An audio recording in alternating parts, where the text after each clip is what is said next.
de Casus Belli.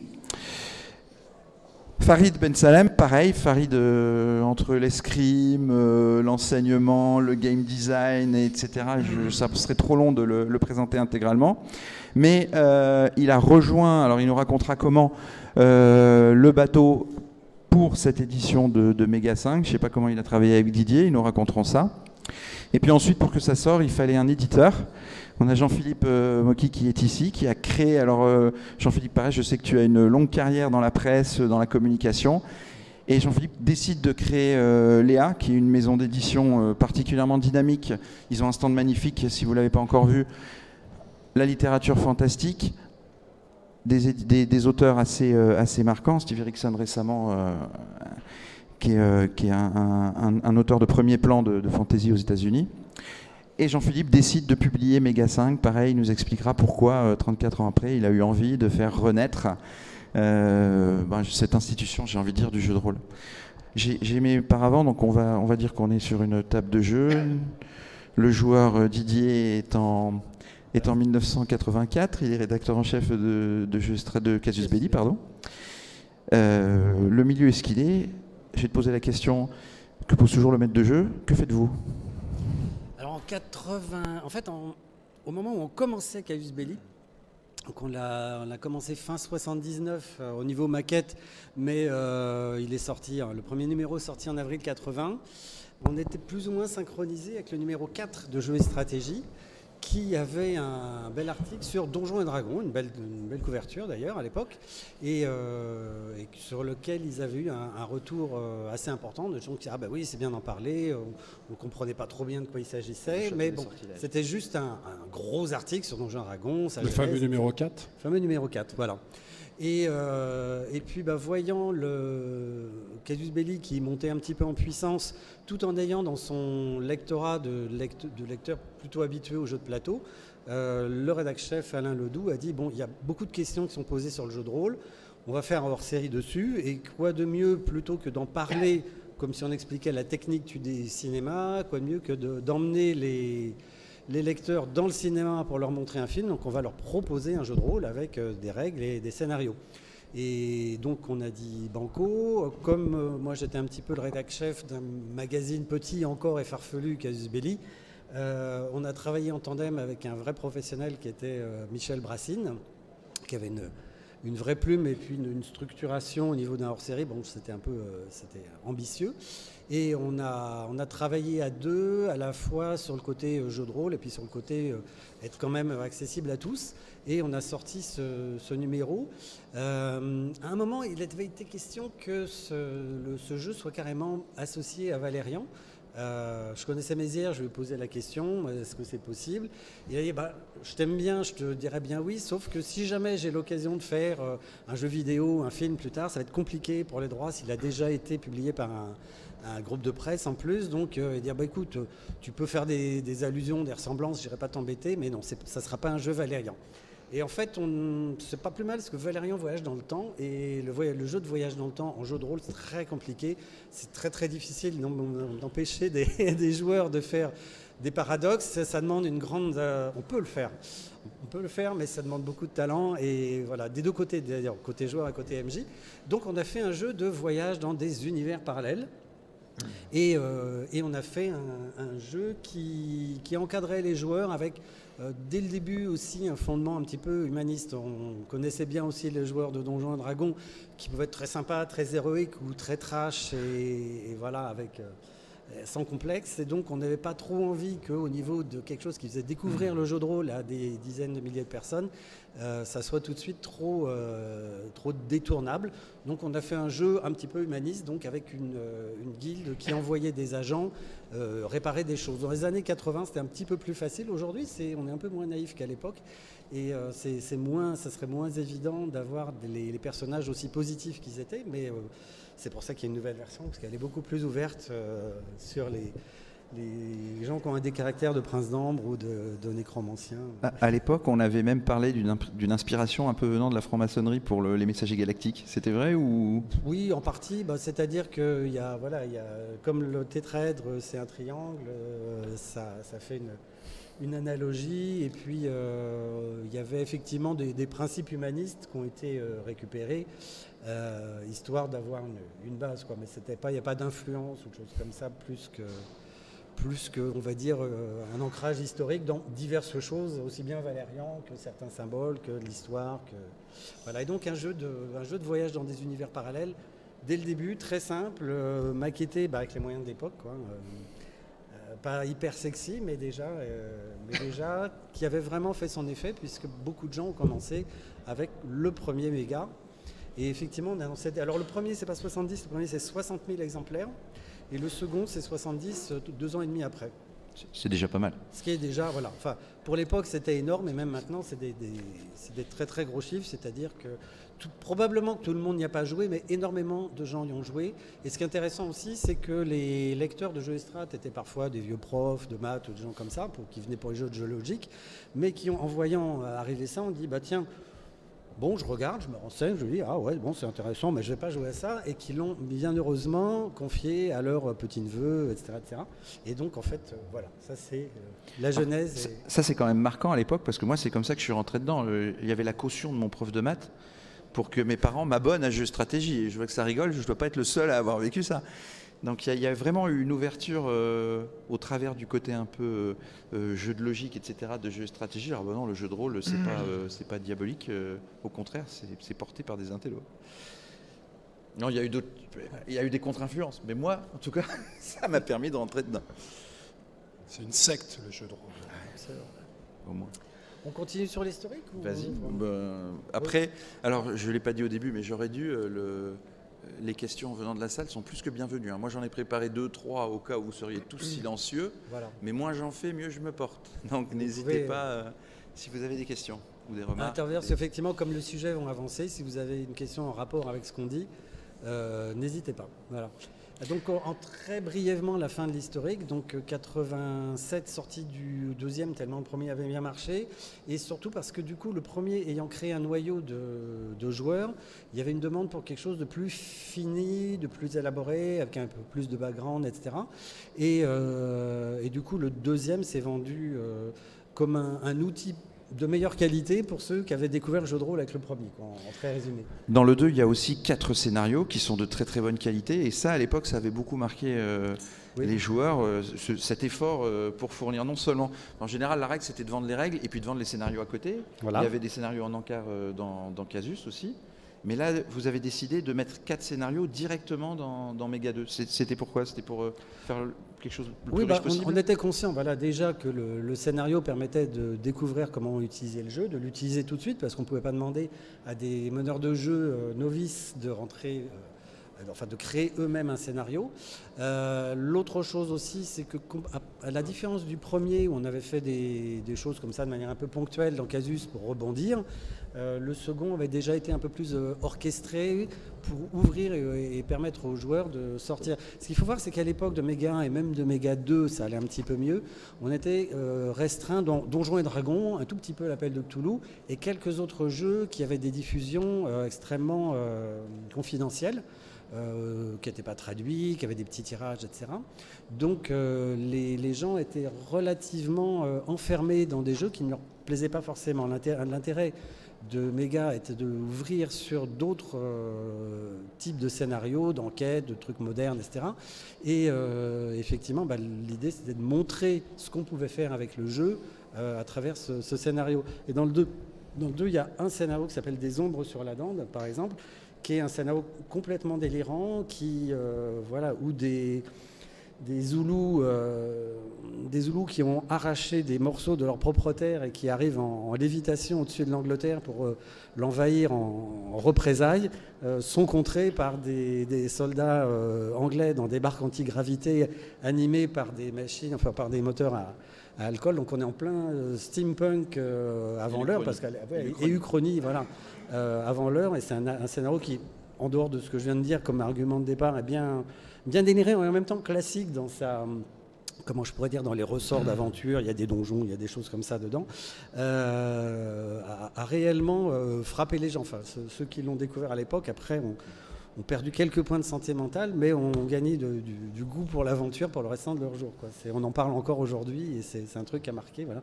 C'est d'ailleurs de Pierre Le Joyeux, je dois le préciser, qui lui vient de finir de collaborer. J'aurais bien voulu le faire bosser, mais il y a quelques collaborateurs des mégas précédents qui étaient tous sur la réédition de Rêve de Dragon et qui étaient donc ensevelis jusque-là depuis plusieurs mois, dont Pierre Le Joyeux, que je ne désespère pas de récupérer pour des scénarios ultérieurs de Casus. Et puis ensuite, Méga 3 dans Casus, parce qu'il y avait vraiment besoin après d'un vrai background approfondi pour les joueurs qui l'utilisaient régulièrement, qui disaient, bon, on manque un petit peu de fondement, et donc un vrai Méga 3 en hors-série de Casus, et en version carton, avec plein de pages en plus, édité par Jeux des Cartes. Et une campagne. Donc ça, c'est 92, je crois, si je ne dis pas de bêtises. Et une campagne. Et une campagne, Le Voleur d'Igol, voilà, une grosse campagne. Et c'est un jeu qui a eu moins de succès parce qu'on a eu des problèmes éditoriaux techniques où on a perdu toute la maquette et tous les manuscrits 48 heures avant que ça parte chez l'imprimeur. Il a tout fallu refaire en urgence à l'époque, c'est des petites disquettes en plastique de versions diverses et variées, parce que la dernière version a été corrigée sur l'ordinateur de Casus. Donc très buggé, beaucoup de bugs, beaucoup de petits bugs dedans. Et puis une erreur stratégique, voilà, qui fait que, comme c'est un jeu de multivers, on peut jouer toutes sortes de métiers de personnages à différentes époques. En tout cas, les mégas peuvent prétendre être. Donc du coup, il y avait un tableau pour créer des personnages ou des PNJ dans tous les univers de toutes les époques. Et comme la création de personnages, elle était au début, il y avait donc des pages sur la création de perso, les fiches de perso et un tableau comme ça. Et en fait, c'est un tableau, je le dis pour la petite histoire. Voilà, avant Excel. Voilà, on mettait sa fiche de perso à côté de, par exemple, si on voulait jouer un forgeron médiéval, et on recopiait la liste de chiffres. Ça prenait 2 minutes, et on avait voilà, les caractéristiques du forgeron médiéval. Mais il y a des tas de gens qui ont dit, ce jeu est compliqué, sur la foi de ce jeu, cette table sert dans le jeu. Voilà. Donc ça veut dire que la médisance de ceux qui n'ont pas lu est un puissant, une puissante arme, puisque ça a en fait beaucoup dénigré le jeu à cause de ça. C'est-à-dire que les gens qui ne l'avaient pas lu, qui ont vu ce tableau, qui l'ont dénigré et qui ont empêché des gens d'y jouer à cause de ça. Donc le jeu était un peu un bide en termes d'édition. En termes de hors-série, ça s'est un peu distribué, mais c'était pas un grand succès, donc on était un peu resté sur un truc mitigé, on va dire, et un peu désappointé. Et puis, alors, là, on va revenir sur Jean-Philippe. En fait, je n'ai pas décidé de relancer Méga et trouver Jean-Philippe comme éditeur, c'est plutôt dans l'autre sens. Tu peux repartir un petit peu pour le trentenaire de Méga et un peu ton entrée aussi en scène dans le domaine du jeu et de l'édition. Oui, Méga en fait est co-substantiel de la création de Léa quelque part, mais il n'en est pas à l'origine.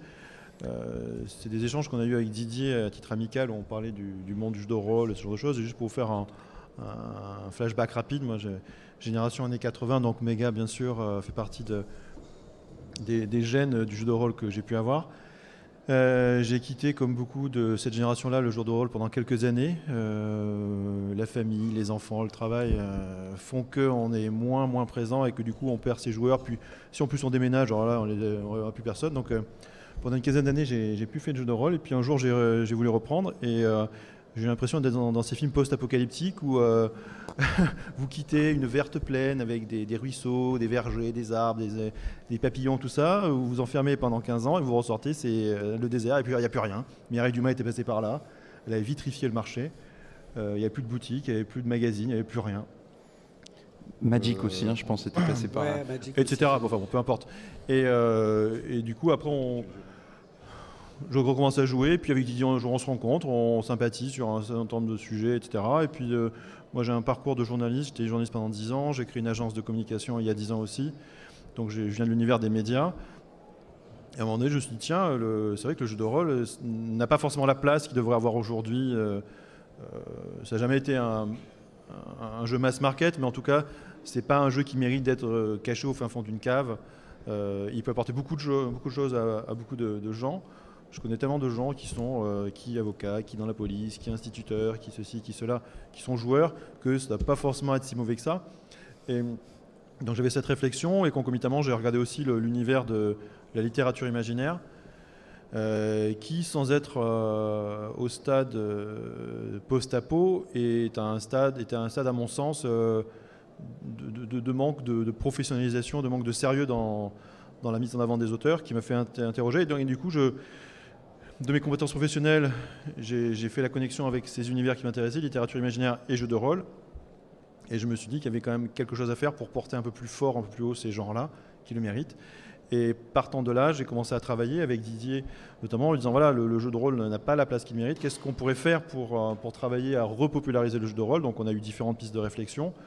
Et on a commencé à réfléchir à l'idée d'un retour de Méga en se disant que sa vocation de jeu d'initiation était quand même ancrée depuis 3 décennies et que ce serait dommage de ne pas s'en servir.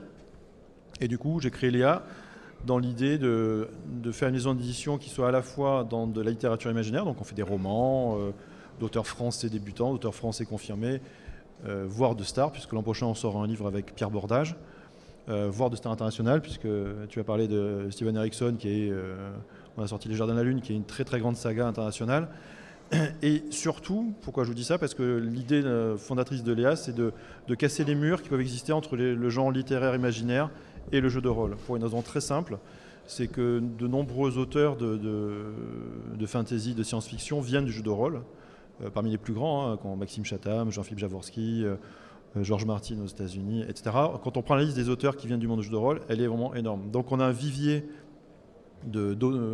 d'auteurs dans le jeu de rôle dont la littérature imaginaire française se passe depuis des années par mépris. Alors là où c'est intéressant, c'est que ce mépris-là, elle le pratique à l'égard du jeu de rôle, là où elle-même se plaint que la littérature blanche traite la littérature imaginaire avec mépris. Donc je me dis, tiens, il y a un problème, il y a un schisme là-dedans, une bêtise pour dire franchement, qui fait qu'on se prive d'une zone de créativité phénoménale qui est le monde des auteurs de jeux de rôle. Donc créons Léa dans la logique de dire on va casser ces murs et si ça a du sens, on fait se rejoindre des univers entre romans, jeux de rôle, guides de voyage, etc.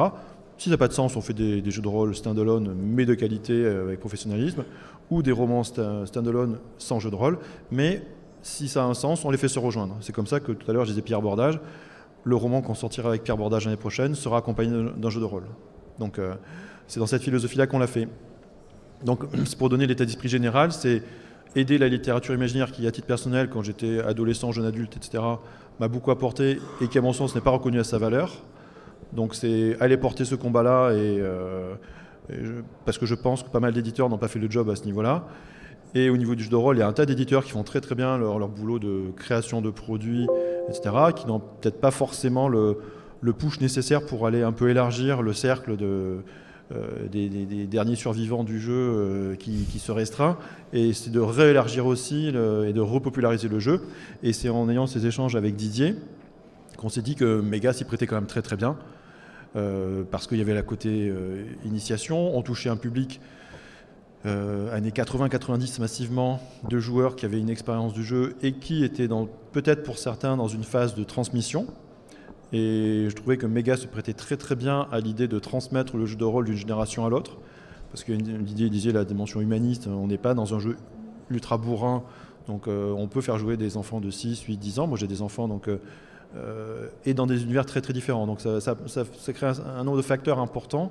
C'est pour ça du coup qu'on a créé Méga avec une logique de séquençage du jeu avec différents niveaux de difficulté pour pouvoir permettre à différents publics d'y accéder. Et dans cette veine-là, on a commencé à creuser le sujet. Et Didier était enthousiaste à l'idée de reprendre son baluchon et de repartir sur la route d'un Méga 5. Vous le verrez dans l'introduction qu'on a faite ensemble autour d'une bouteille de vin.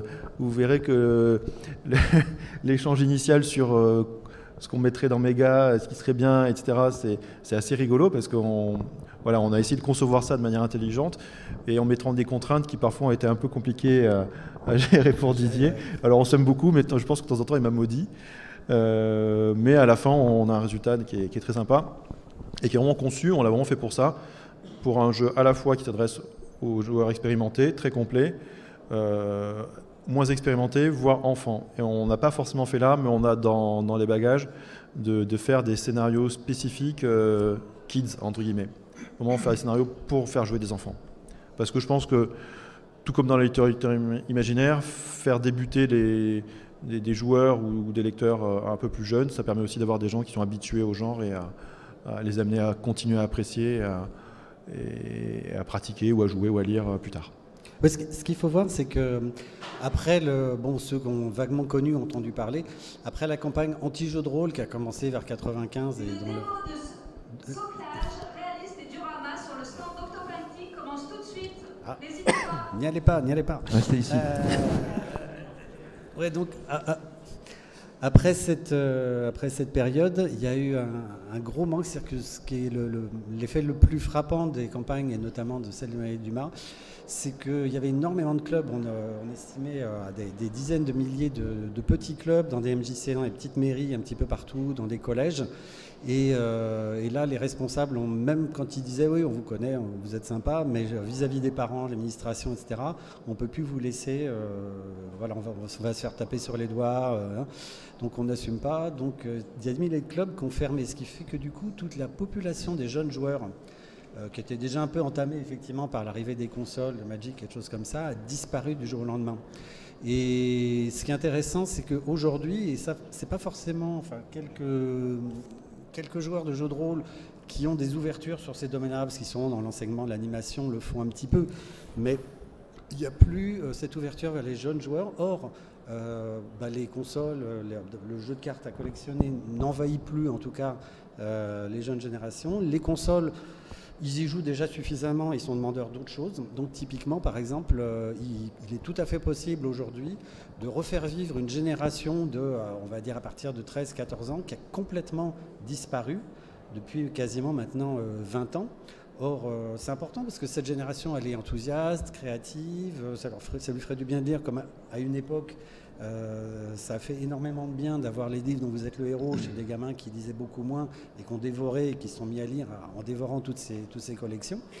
Et je pense qu'aujourd'hui, il y a quelque chose à faire aussi pour reconquérir une nouvelle génération qui peut apporter à la fois plein de choses à la communauté en général et une forme de dynamisme, et aussi aux éditeurs existants. Ils essayent de mettre des moyens. Alors c'est vrai, il y a le crowdfunding et tout ça qui apporte des sous et qui permet de faire vivre des produits. Mais en dehors de ça, le crowdfunding est aussi beaucoup une affaire de collectionneurs de jeux qui ne sont pas tellement joués. Alors que refaire une génération de nouveaux joueurs qui ont des jeux qui leur permettent de papillonner, de faire plein de choses et de s'éclater avec leurs copains. Et moi, je vois mes enfants se sont mis à jouer au jeu. Pas parce que je les ai fait jouer, même s'il y en a un qui a fait une ou deux parties avec moi sur un salon une fois, mais parce qu'il avait envie de faire venir des copains à la maison, alors qu'ils habitaient loin, qu'ils disaient « ah oui, bon, on va pas, qu'est-ce qu'on va faire les uns chez les autres ?» Et en fait, alors à l'époque, il a utilisé la boîte d'initiation de Chroniques oubliées, et maintenant, il fait venir un groupe de copains à la maison pour jouer à Chroniques oubliées, qui était la boîte d'initiation était aussi un bon outil. Qui lui a permis, et du coup lui en tant qu'individu, un peu ours et tout ça, maintenant il est meneur de jeu avec de l'improvisation et tout ça, donc en développement personnel c'est très bien, en relation ça fait venir ses copains qui avaient entendu vaguement parler mais qui jouaient à des jeux vidéo trouvent que jouer autour d'une table c'est vachement plus sympa, etc. Donc je pense qu'il y a quelque chose à recréer autour de ça.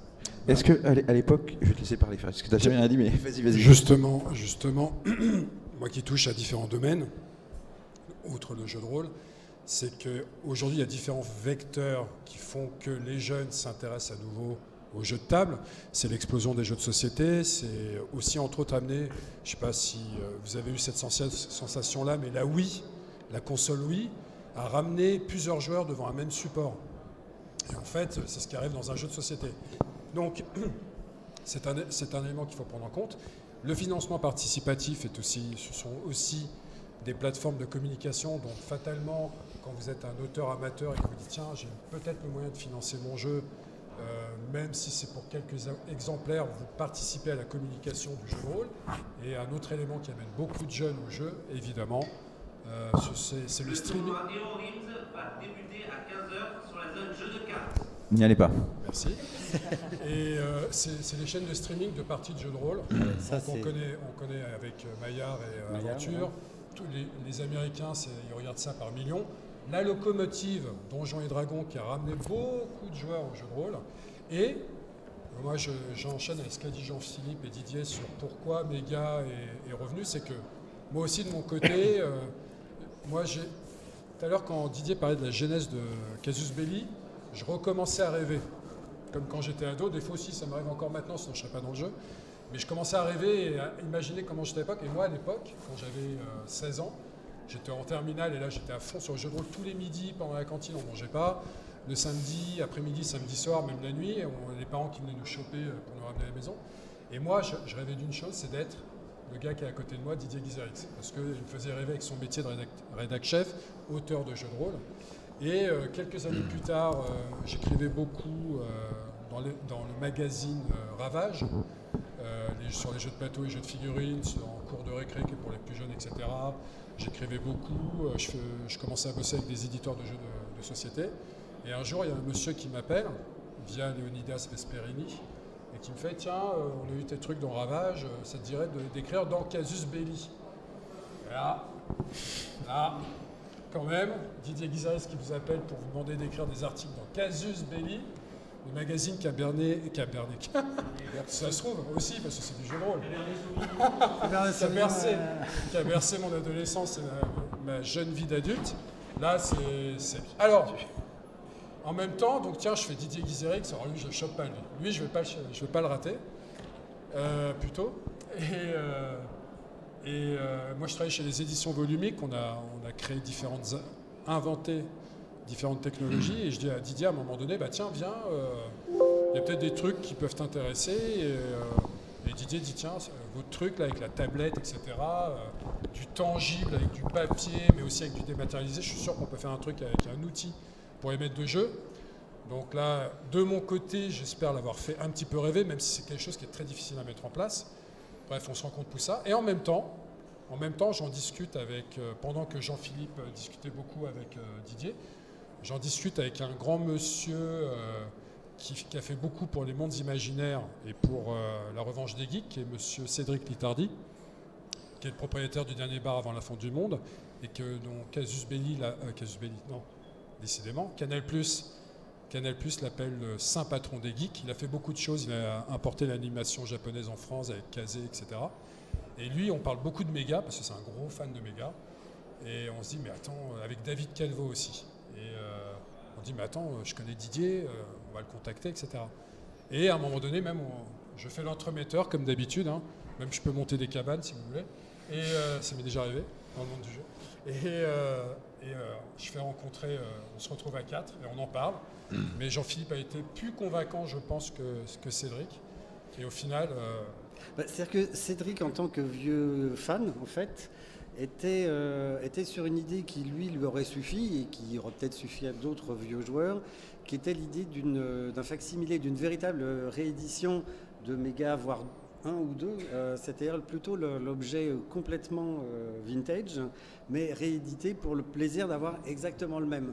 Parce que, voilà, c'est du carton. C'est-à-dire que nous, on en a parce qu'on en a eu plusieurs exemplaires, parce qu'on était bien placés et qu'on en a gardé un sur une étagère. C'est sûr que ceux qui nous ont servi à jouer, ils sont morts depuis très longtemps. Et les gens qui ont joué gamins, en plus, ah oui, mais toi tu étais peut-être déjà plus soigneux et plus... Voilà. Ceux qui l'ont découvert à 13-14 ans, je sais pas quel âge t'avais, et qui ont joué énormément avec cet exemplaire, voilà, ils l'ont très très vite tué. Donc l'idée était peut-être, son idée au départ était plus limitée à un facsimilé et peut-être aussi au monde des joueurs. Donc l'idée plus large maintenant qui a donné naissance à Méga 5, c'est effectivement de faire un produit qui ne trahit pas le passé, c'est-à-dire que le background reste le même, les idées restent les mêmes, mais les règles ont complètement changé, ont peut-être avancé. Les règles ont complètement changé justement de manière à pouvoir en faire un outil pour tous ceux qui veulent y rejouer vont juste avoir à changer leur dé, mais en général ceux qui ont découvert Méga ont plein d'autres plein d'autres sets de dés. Et donc maintenant, ça se joue, avec des dés 10, ça se joue avec les dés multiformes, voilà, qu'on utilise pour un célèbre jeu de fantasy depuis 40 ans. Et l'idée était un petit peu, effectivement, de pouvoir faire, par exemple, une animation dans un café et que les gens qui passent voient, tiens, on joue à un jeu qui n'est pas tellement un jeu de SF, qui peut être un jeu d'Uchronie, d'histoire, donc qui n'est pas complètement à côté du mainstream, enfin de ce qui peut intéresser tout le monde. On peut faire de l'enquête, faire des trucs bizarres, avec des dés étranges. Donc les dés étranges, on passe à côté d'une table de jeu avec des D6. Bon, c'est des joueurs qui jouent avec des D6. Mais on passe à côté d'une table de jeu avec des jeux avec des dés triangulaires ou bizarroïdes. On dit, tiens, c'est quoi? Ça y est, on a dit, tiens, c'est quoi? Les gens vont répondre et puis la glace est rompue et on peut discuter. Et donc, ce qui était une contrainte technique, effectivement, dans les règles, Farid en sait quelque chose, on a 25 versions de la façon de s'en servir. Et donc, c'est à la fois le vieux background, très enrichi, mis au goût du jour, parce qu'on peut retrouver la naïveté qu'on avait il y a 40 ans, mais c'est un peu plus dur quand même avec les circonstances du monde actuel. Et puis, une grande ouverture sur tous les... toutes les déclinaisons possibles de l'Uchronie. Enfin, là, je vais moins le développer, mais si vous avez le temps, si vous êtes encore là demain, dans la masterclass, on va pas mal discuter. C'est un auteur. Alexis Flamand. Alexis Flamand, le cycle d'un vendeur. Merci. Cycle en 3 tomes, terminé. À lire, c'est génial. Je ne suis pas là, c'est très gênant. Il se débrouille toujours pour déranger Didier Guizerix. Et oui, on le disait à la masterclass. En fait, ce qui est intéressant avec Méga, c'est que c'était déjà le cas avant et on l'a vraiment bétonné, c'est-à-dire tout en laissant une grande souplesse aux meneurs de jeu. C'est un jeu qui peut servir de fil rouge à tout un groupe de joueurs qui n'a pas envie de s'enfermer dans un seul jeu, qui a des habitudes de jeu extrêmement variables. Pendant 3-4 semaines, on va pouvoir jouer toutes les semaines. Après, ça va être plus ponctuel. On va peut-être quand même vouloir essayer un autre jeu, mais un soir, un joueur n'est pas là. Et on va faire un petit truc ponctuel de Méga, mais avec nos personnages, et qui n'a rien à voir avec la campagne qu'on joue habituellement, mais qui est une improvisation du MJ. Mais c'est quand même nos personnages, donc on reste cohérent, on ne crée pas de nouveaux persos, etc. Et en fait, c'est une espèce de jeu qu'on peut avoir tout le temps sous la main.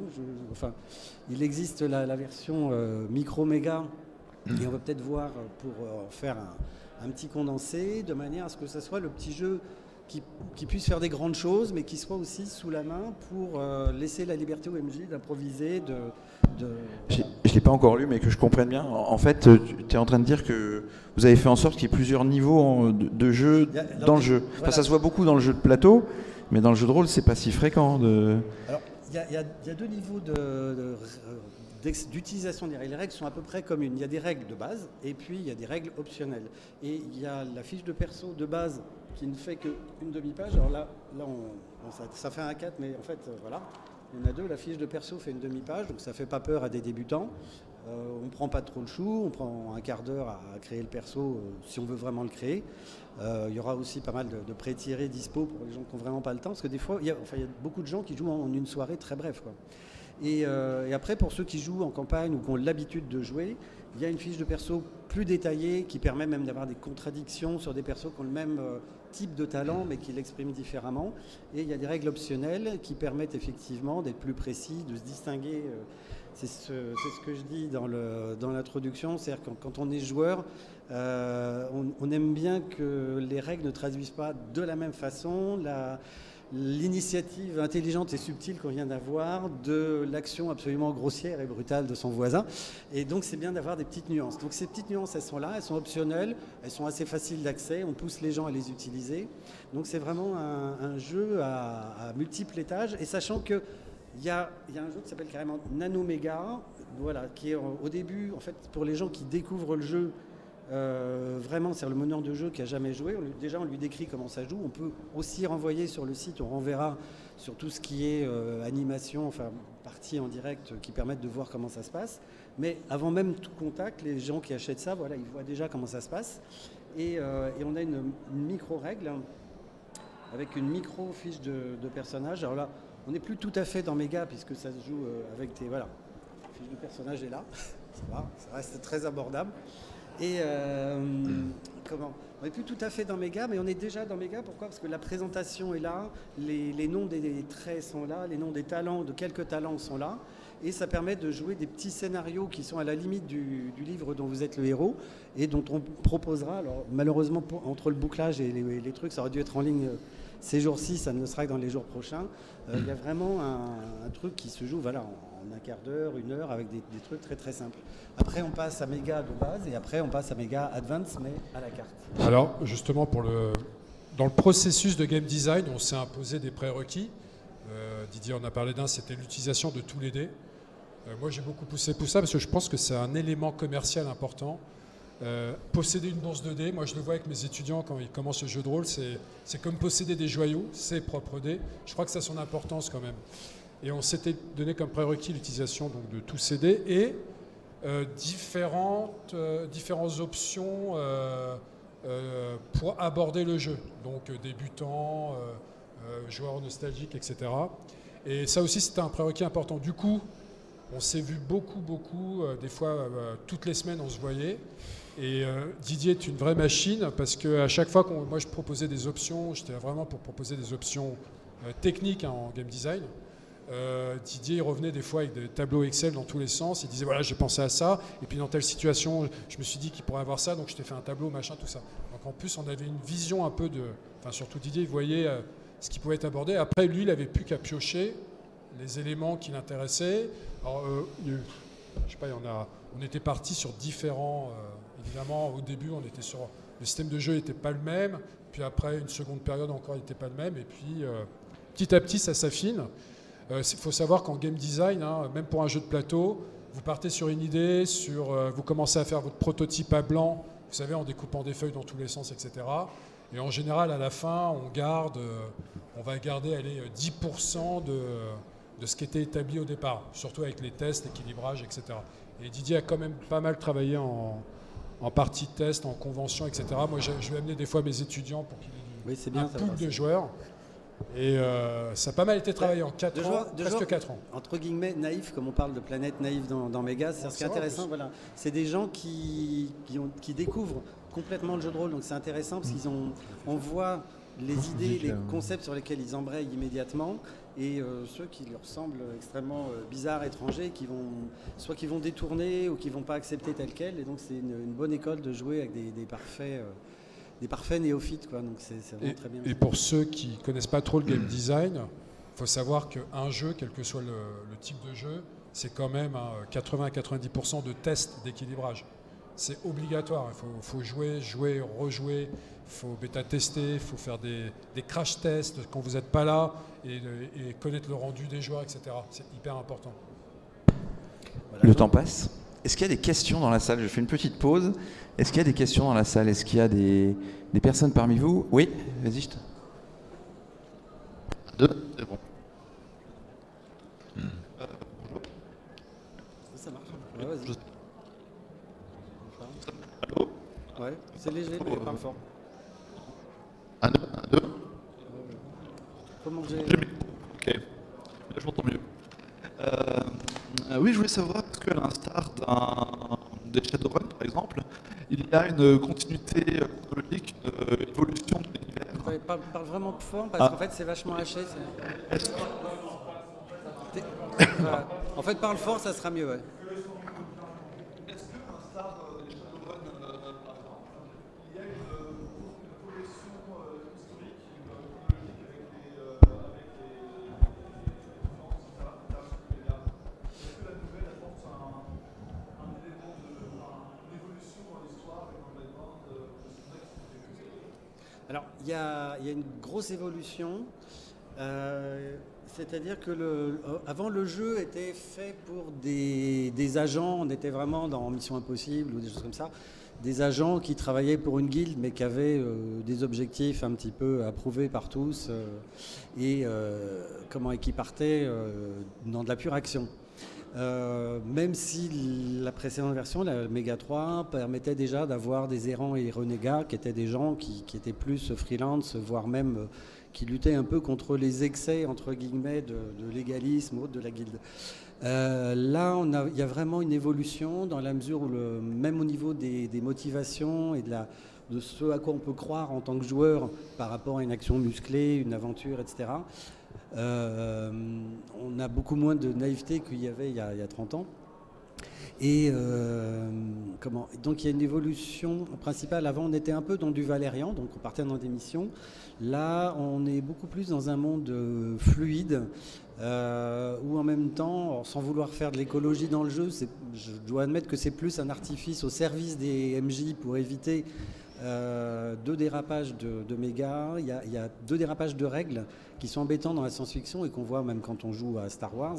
C'est qu'on a un bon plan et on ne pense pas que les personnages peuvent utiliser leur Millennium Falcon pour retourner sur la planète où ils étaient avant pour résoudre un problème qu'ils ont oublié de résoudre.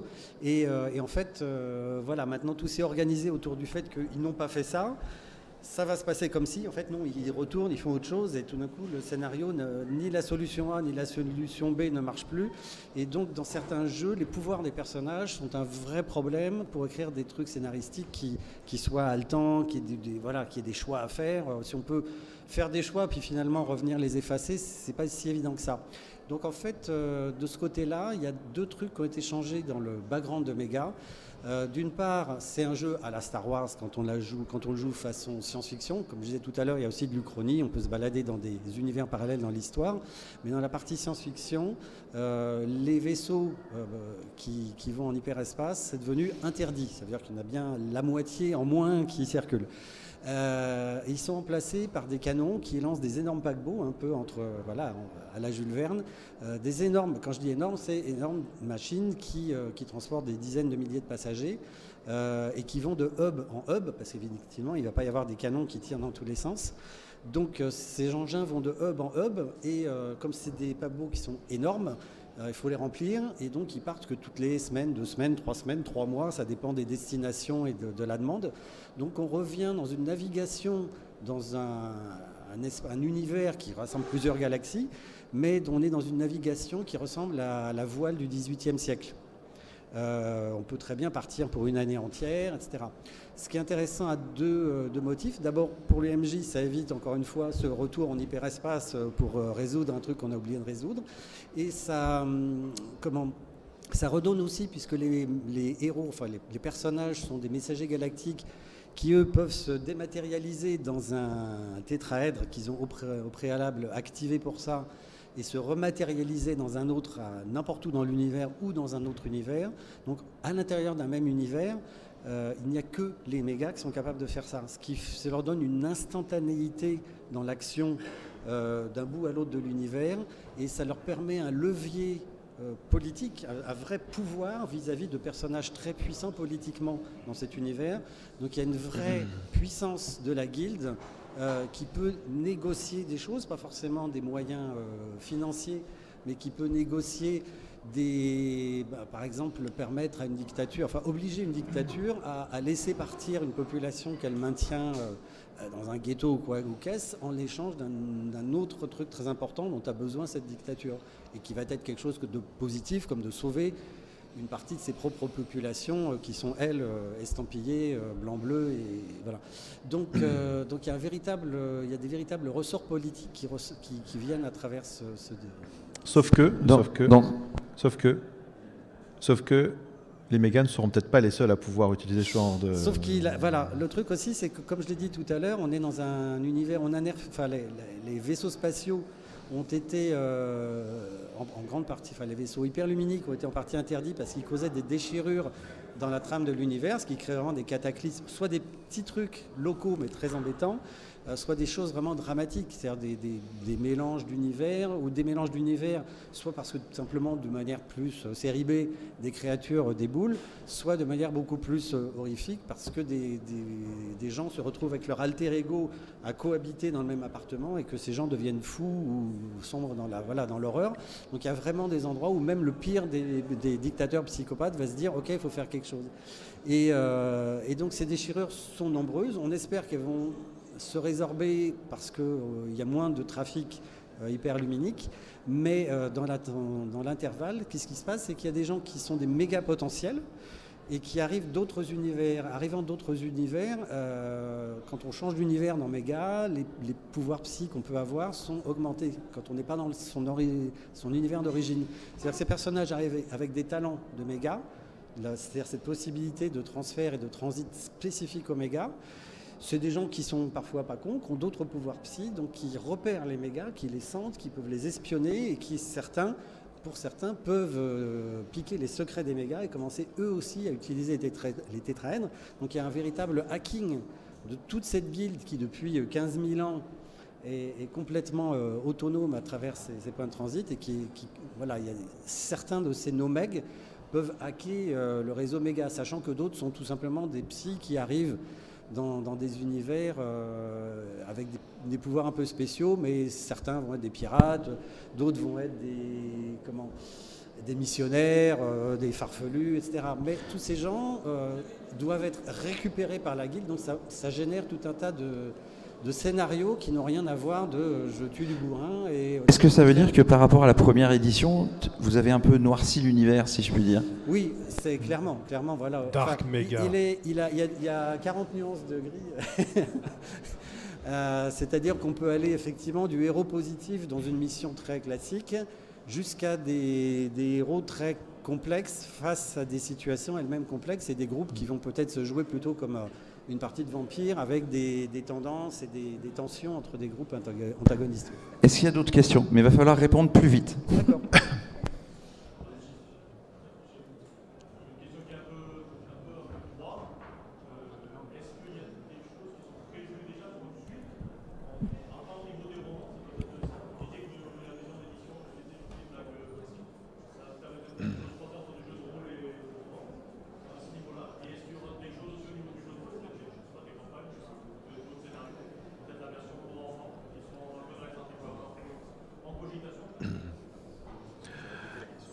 Oui, alors, le plan éditorial de Méga, Jean-Philippe. Le plan éditorial, la chose la plus naturelle, c'est une campagne. Une campagne qui est aussi un setting qui est écrit par des gens qui ont déjà collaboré donc, sur le livre de base et qui sont des vieux de la vieille. Et l'idée, c'est de créer, la comparaison n'est pas une vraie comparaison, ce serait une espèce de l'élite de Méga. En fait, l'idée, c'est de créer une planète dans une uchronie qui, dans son univers, ça veut dire que ça peut éventuellement se répéter de manière un peu similaire dans d'autres univers. Dans son univers, c'est une Terre qui est déjà décrite, qui fait l'objet d'un ou deux scénarios, celui de Microméga et celui du livre de base, un du livre de base, qui est une Terre Louis XV, quoi, voilà. Et dans son univers, c'est en fait une espèce de lieu neutre où viennent se négocier énormément de choses entre des gens puissants de toute l'Assemblée galactique. Donc c'est très ouvert à beaucoup de... Donc c'est en gros un nid d'espions. Et évidemment, comme ça se passe sous Louis XV, on est sur une planète naïve, donc ça veut dire que tout doit être 100% discret. Rien ne doit fuiter de quoi que ce soit d'extraterrestre dans la société d'époque. Et dans ce background, il est prévu à la fois une grosse campagne et plusieurs settings, ce qu'on appelle des lodges, c'est-à-dire les lodges, ce sont ces résidences hôtelières un peu customisées, planquées dans les arbres, qui sont au milieu des réserves au Kenya, où on peut rentrer sous bonne garde, bonne escorte, avec des guides estampillés, on n'a pas le droit de descendre de la voiture, rien, on va jusqu'au lodge, et au lodge, on est au milieu de la réserve, en général près d'un point d'eau, et là, on voit les animaux sauvages qui viennent boire, cohabiter, etc. Mais on n'a pas le droit de sortir du lodge, voilà. De même que les animaux n'ont pas le droit de rentrer, ce qui est bien aussi. Et donc, l'idée, c'est un petit peu ça. C'est sur cette terre, 3 ou 4 lodges. Pourquoi des lodges? Parce qu'on a parlé tout à l'heure de ces fameux hubs où les gens restent pendant des mois. Et ceux qui ont les moyens et qui sont un peu claustro, ils se payent quelques jours ou semaines de résidence sur la planète pour prendre l'air. Et donc là, ils vont être dans des châteaux, dans des résidences très très privées, un peu enfermées, mais profitant de la culture locale, des concerts, des acteurs, d'apprendre à faire du duel d'escrime, des choses comme ça. Et donc ce setting, c'est à la fois des extraterrestres sur Terre qui, de toute façon, pour faire leur rencontre politique secrète, vont sortir des lodges quand même, avec des gens qui sont là pour les surveiller, mais aussi des mégas qui sont là pour rattraper le coup. Donc on a à la fois plusieurs lodges, un en France, forcément, plus beau pays du monde, puis quelques autres, normalement un en Chine, et puis un ou deux autres dans le monde. Et donc à la fois ces lodges sont des endroits où les joueurs vont pouvoir les meneurs de jeu vont pouvoir faire se rencontrer placer les joueurs dans X scénarios parce qu'on retrouve des personnages, on retrouve des quartiers, on retrouve des comment je pourrais dire, des petites mains et des fournisseurs de matériel qui seront toujours les mêmes. Donc on a un petit côté quand même familier, redondant, home, voilà. Et en même temps, c'est des choses, il peuvent se passer des trucs très compliqués d'un point de vue politique, ni d'espions, etc. Et certaines histoires, même qui ne s'y passent pas complètement, peuvent démarrer là, partir ailleurs et y revenir. Donc ça, c'est le premier supplément qui est déjà bien lancé, même si on attendait les derniers envois de règles qui ne sont pas si vieux que ça en maquette, pour être sûr que les gens qui écrivent dessus soient la véritable. Donc c'était une réponse courte. Ouais. Je vais rebondir sur, parce qu'on n'a plus trop de temps, je vais rebondir sur la question et en revenant sur quelque chose que tu as dit tout à l'heure, Jean-Philippe, j'aimerais bien que tu reviennes dessus. Tu as parlé un petit peu du mariage de la littérature et du jeu de rôle. Ça m'intéresse beaucoup. Ça a un petit peu existé il y a 30 ans. Il y a, je pense à des jeux comme Nightcrawler où Pierre Pével, qui a fait la carrière qu'on sait depuis, avait écrit des romans. Il y a un jeu qui s'appelait Scales, que tout le monde a dû oublier ou presque. Et je vais citer aussi Polaris, parce que l'auteur à l'époque, c'était un certain Philippe Tessier qu'on va retrouver chez toi. Alors, oui. Est-ce que tu pourrais juste, un peu plus brièvement que l'a fait Didier, nous dire un peu comment tu vois le futur de l'édition du jeu de rôle, associé comme ça, le Méga, la question que tu posais pour Méga, mais associé à ton activité éditoriale globale, sans trahir les plans de Léa, bien entendu. Juste en préambule, les dédicaces de Didier sont aussi courtes que celles-là. Donc, on a demandé à ce qu'Octogone soit prolongé jusqu'à mercredi. Pour avoir le temps de tout faire. Je pense que nous, on a conçu Léa dans cette optique-là, c'est-à-dire très littéraire sur les romans et sur des jeux de rôle très travaillés aussi. Ce qui se passe, c'est que les éditeurs de jeux de rôle font assez peu de romans, sont vraiment concentrés sur le jeu. Ils n'ont pas forcément la structuration et l'organisation pour faire du roman. Donc ce côté, on peut l'évacuer. En revanche, ce dont on se rend compte, c'est que depuis 2 ans, de plus en plus d'éditeurs de littérature imaginaire classique, Nemos, même Brajlon, se sont mis à regarder à nouveau le sujet de jeu de rôle. Donc ce qui est marrant, c'est que ces thématiques-là qui étaient à l'origine de la création de Léa, il y a 3 ans quand j'ai pensé à ce projet, finalement on est rattrapé par l'actualité des éditeurs qui eux-mêmes se disent finalement il y a quelque chose à faire là-dedans.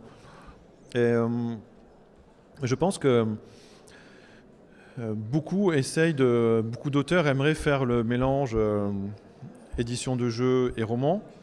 Après il faut être objectif, il y en a très très peu qui ont la qualité et le niveau pour le faire. C'est-à-dire que si on veut faire des choses comme ça, il faut un niveau qualitatif très élevé. En fait, ça existe beaucoup dans un sens, c'est-à-dire venant de la littérature, depuis Cthulhu, enfin presque tous en fait, Stormbringer, etc. Le jeu de rôle a beaucoup puisé dans les grandes sagas, ont toutes été adaptées en jeu de rôle ou presque, mais dans l'autre sens, beaucoup moins. Des univers de jeux de rôle qui ont, Méga par exemple, nourri de la littérature. J'ai cité Polaris, mais j'ai pas trop d'exemples en tête. Non, mais ce qui se passe, c'est qu'il y a toujours, quand on part du roman, il y a une véritable personnalité d'auteur qui se met dedans. Si le roman a du succès, c'est qu'il y a effectivement une grosse force de création et de personnalité dans les romans qui vient de l'auteur ou d'une équipe d'auteurs, mais qui est plus facile quand même dans le conte, c'est-à-dire qu'on raconte vraiment une histoire. Et une fois que pour ces histoires, on a mis du background en place, il est plus facile après d'en tirer un jeu de rôle qui se passe dans ce décor qui a été créé.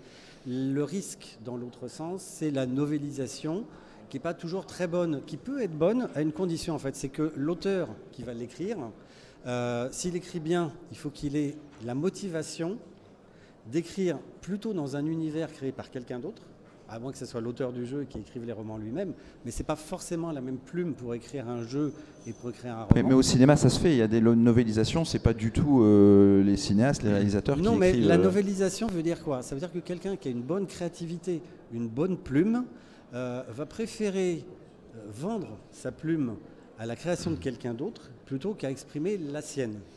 Ce qui est quand même une abnégation, un sacerdoce, qui ne marche bien que quand quelqu'un qui a déjà écrit quelque chose de bien par ailleurs est tellement séduit par un univers que voilà, il se reconnaît dedans, il se plonge dedans, il y a suffisamment de créativité dans cet univers pour qu'ils se disent oui, moi j'ai envie en tant qu'auteur, j'ai mes idées, mais j'ai aussi envie de vivre là en tant que spectateur dans cet univers et mon talent d'auteur me permet d'inventer des histoires dans cet univers auquel je crois. Je fais à la fois, c'est du fan art de haut niveau. C'est-à-dire que j'y crois, donc j'y crois tellement que je fais quelque chose de très bien. Et la novélisation peut être bien, mais elle n'est pas toujours extraordinaire. Mais juste pour... vas-y. D'ailleurs, on retrouve aujourd'hui beaucoup d'aspects des années 80. Je dis pas ça parce que je suis nostalgique des années 80, pas du tout à part la musique. Mais aujourd'hui, déjà dans les années 80, il y avait des éditeurs livres comme Gallimard qui avaient décidé de faire du jeu de rôle parce qu'ils voyaient qu'il y avait quelque chose à choper. Il y avait les livres dont vous êtes le héros aussi qui explosaient. Et tout ça revient aujourd'hui. Hein. Les livres D'ailleurs, tu en as parlé récemment. Les livres dont vous êtes le héros reviennent beaucoup, énormément. Les jeux de rôle reviennent beaucoup. Les éditeurs livres qui veulent se mettre au jeu, ça se fait de plus en plus, etc. Donc il y a quelque chose qui redémarre, il y a quelque chose de parallèle qu'on retrouve par rapport aux années 80 qui se fait aujourd'hui. Donc préparez-vous, le jeu de rôle s'immisce partout. On a de quoi espérer alors. Je suis désolé, on va devoir conclure. Le temps passe, il y a d'autres conférences. Et puis on a notre tirage au sort à faire quand même. Où est passée notre main innocente C'est toi, Sonia? Allez, vas-y. Barton, il est loin d'être innocent. Ouais, c'est lui qui est là, je ne sais pas où il l'a trouvé. Je sais pas s'il a fait faire. Chloé Vial, c'est qui Chloé? Voilà, bravo Chloé. Bravo Chloé. Linus Joyeux, c'est qui Linus Joyeux? Voilà, un homme heureux.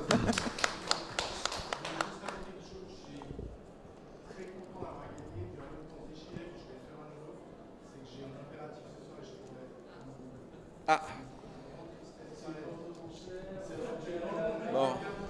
Est-ce qu'il y a quelqu'un qui veut tenter un jet de corruption? Ou on en tire un autre? On a des dés, on a des dés. Hein. Allez, on va en tirer un autre. Donc, Russell Nask, ou Nash. C'est toi, heureux homme. Pardon? Moi, je l'avais reconnu. Hein. Chloé Gurekovic, si je ne me trompe pas. Chloé. Est-ce que quelqu'un connaît Chloé? Il y en a qui sont partis tout à l'heure. Elle est partie, tu la connais? Elle voudra jouer? Bon. Pourquoi vous mettez vos noms si vous voulez pas? Geneviève. La partie avec Lydie. Ah, bravo, voilà. C'était mis au premier rang en se disant. 5. Benoît Olive. Bravo Benoît. Et le dernier ou la dernière? Thomas Gély. Il y a un coin de chouchou là. Les trois là, vous êtes ensemble là, les trois ce soir? Eh ben, c'est bizarre tout ça. Il y a eu un effet premier rang, je sais pas. Bon, bravo à vous 5, je suis vraiment désolé pour les autres.